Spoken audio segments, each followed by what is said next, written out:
আচ্ছা, কখনো কি এমন হয়েছে যে মনে হয়েছে, ইস, যদি এমন একটা স্কিল থাকতো যা কিনা ক্যারিয়ার আর ব্যক্তিগত জীবন দুটোকেই এক ধাক্কায় অনেকটা এগিয়ে দিত? আজকে আমরা ঠিক তেমনই একটা চাবি নিয়ে কথা বলবো, আর সেটা হলো উর্দু ভাষা। প্রশ্নটা একদম সোজা। মধ্যপ্রাচ্যে সাফল্যের দরজা খুলে দিতে পারে কোন একটি ভাষা?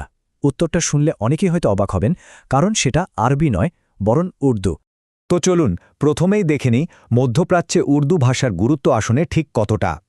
এই অঞ্চলের এত বৈচিত্র্যের মধ্যে উর্দু কিভাবে যোগাযোগের একটা অপরিহার্য মাধ্যম হয়ে উঠল, চলুন সেটাই জানা যাক।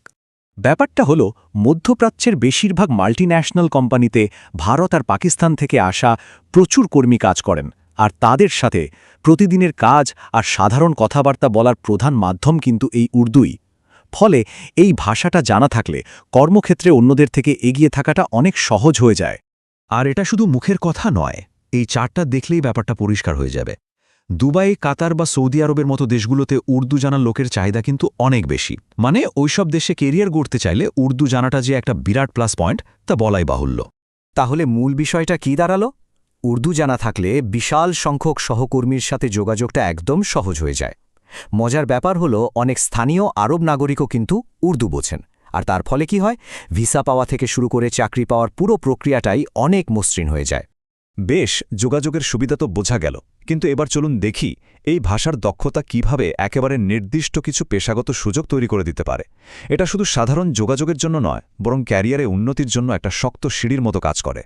উর্দু ভাষায় দক্ষতা থাকলে পেশাগত উন্নতির পথটা ঠিক একটা সিঁড়ির ধাপের মতো হতে পারে। ধরুন, অনুবাদক বা দোভাষী হিসেবে ক্যারিয়ার শুরু হলো, সেখান থেকে সেলসম্যান, আর তারপর হয়তো একজন সফল ব্যবসায়ী হিসেবে নিজেকে প্রতিষ্ঠা করার সুযোগও তৈরি হতে পারে। এই কথাটা কিন্তু খুব গুরুত্বপূর্ণ। উর্দুতে দক্ষতা সরাসরি ব্যবসায়িক আলোচনায় এবং পেশাদার সম্পর্ক বজায় রাখতে সাহায্য করে। তার মানে এটা শুধু সাধারণ কথাবার্তার ভাষা নয়, এটা আসলে বড় বড় বিজনেস ডিল আর উঁচু পদের সম্পর্ক তৈরির একটা শক্তিশালী হাতিয়ার। তাহলে পেশাগত দিক থেকে লাভটা একদম পরিষ্কার: ভালো চাকরি, ব্যবসায় সুবিধা আর শক্তিশালী প্রফেশনাল কানেকশন। কিন্তু উর্দুর জগৎটা কি শুধু এই কর্মক্ষেত্রেই আটকে আছে?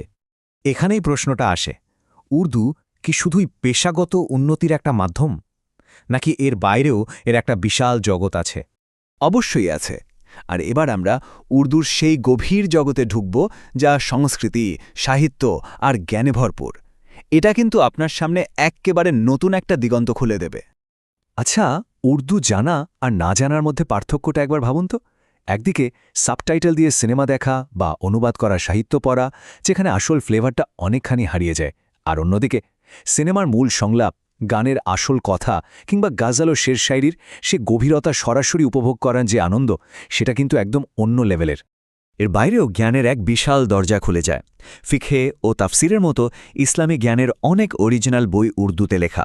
এই ভাষাটা আপনাকে দক্ষিণ এশিয়ার সমৃদ্ধ ঐতিহ্যের সাথেও কানেক্ট করে। আর সবচেয়ে বড় কথা, নতুন কোনো ভাষা শেখা মানে তো মস্তিষ্কের দারুণ একটা ব্যায়াম, যে আপনার ভাবনার ক্ষমতাও বাড়িয়ে দেয়। এতক্ষণ আমরা যা কিছু নিয়ে কথা বললাম সেগুলোকে যদি একসাথে করি, তাহলে কিন্তু আমরা একটা দারুণ সিদ্ধান্তে আসতে পারি, আর সেটা হলো উর্দু আপনার অন্যতম সেরা একটা যোগ্যতা হয়ে উঠতে পারে। তাই উর্দু দক্ষতাকে আমরা এভাবে সংজ্ঞায়িত করতে পারি: মধ্যপ্রাচ্যের মাল্টিন্যাশনাল কাজের পরিবেশে এটা একজন ব্যক্তির জন্য এক শক্তিশালী পেশাদার যোগ্যতা। এটা শুধু একটা ভাষা নয়, এটা সাফল্যের একটা চাবিকাঠি।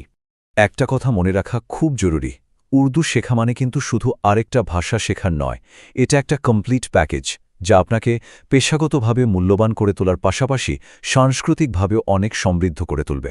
একটি শক্তিশালী পেশাদার যোগ্যতা, এটাই হলো আমাদের আজকের আলোচনার মূল কথা। এই একটা যোগ্যতাই কিন্তু একজনের কেরিয়ার আর জীবনকে একটা নতুন মাত্রা দিতে পারে।